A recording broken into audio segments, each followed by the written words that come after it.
Walang katakot-takot nang puntahan ng lalaking nagbe-video ang abandonadong bahay na ito. Subhanallah, walhamdulillah, wala ilaha illallah. Pero hindi pa man nakakapasok sa loob ay may humarang na agad sa kanya na animoy isang nakakapangilabot na nilalang. Assalamualaikum, man ismuka? Ya Allah, makhluk apa ini cok? Astagfirullahaladzim. Innalillahi. Innalillahi. Kung tititigan nating maigi, ito ay mistulang halimaw.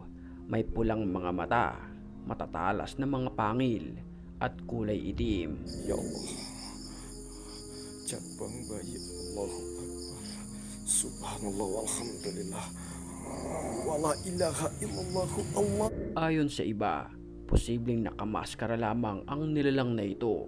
Pero may mga nagsasabi, ang ganitong creature ay maihahalin tulad sa alaga ng aswang na kung tawagin ay sigbin.